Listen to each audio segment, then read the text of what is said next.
Just going to quickly make sure that the camera is in focus. Does that look good? I think so. Where is she? Jenny!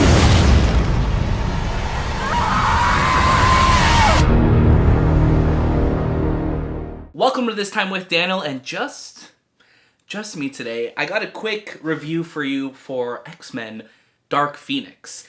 So this is the final ending conclusion to the X-Men series that has started all the way back in the year 2000. Quick side note, if you want to hear a recap and thoughts and all that stuff on the recent X-Men movies, check out the latest episode of the movie podcast. So this movie is directed by Simon Kinberg, who has typically been a producer on this series, and he took over the directing reins. And here's the thing. Okay, this movie is not the train wreck that people are making it out to be. There is a train wreck in the movie, though, which I thought was a little ironic. But it's not the train wreck that people were expecting. I just think it's not a good movie, and I think that's the simplest way I could put it. And I know that sounds really anticlimactic to say. I know people probably wanted vile and hate to come for me to review this movie. But at the end of the day, it's just not memorable. Honestly, I went to go see this movie with Anthony because Shay is in Chicago. What's up, Shay? We went to go see this movie in IMAX, and it was a pretty empty theater.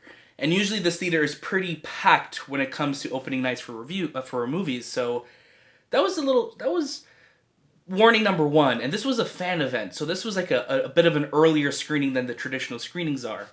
So basically, this movie starts with the X-Men, or you're meeting Jean Grey as a younger kid, as we've seen before in other movies, and you see what happens to her parents, that she causes an accident, and Charles is coming to rescue her, or kind of bring her into the folds.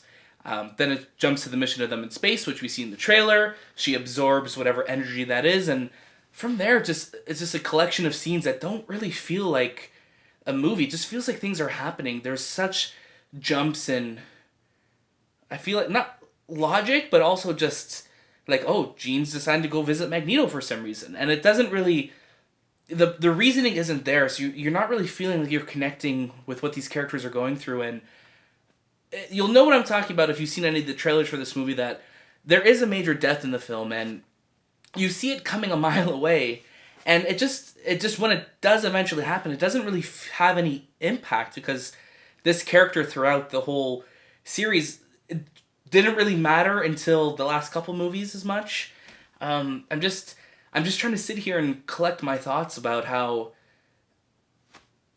as Disney took over Fox and they were really teeing this up to be the final X-Men movie, they really leaned into that in the marketing, saying this is the ending of the X-Men saga, and it's I just feel kind of empty. I wish I felt more, and I wish that these characters that I really came to love over these years, especially once First Class came out, this movie feels so many millennia away from First Class, which is really upsetting, and I kind of wish that I didn't rewatch that this week, just because you fall in love with Charles and Mystique and Magneto in these movies, and Hank, and you don't really have that same love for them in this movie, and I just really wish that I did, and I wish that I felt something for Cyclops and Jean and Storm, but because we haven't really spent too much time developing them, you never really feel like they matter as much. So when everything's happening in the movie, you're just like, okay, this is happening, and it just kind of just ends, and you're just, I don't know, I just kind of left the movie kind of wanting more.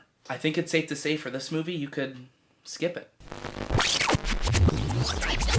And that sucks to say. I mean, this movie has gone through a lot of trials and tribulations, and we've heard with the advanced screenings and the audience test reactions that it wasn't going well. And honestly, Jessica Chastain in this movie, she's a great actress, but my God, she's not good in this. She just feels so like she's just there, and it just, yeah, it just sucks, because you're every a hero's only as good as their villain, and the X-Men aren't very heroic in this movie, and I know that's not the point of it, but when they're trying to come against this character, Jessica Chastain's character, you're just there's nothing there roping you into the fold to make you want to watch it. So that's just my thoughts. Obviously, Anthony and I will go a bit deeper into our review for it on the movie podcast coming up this weekend, coming out on Monday.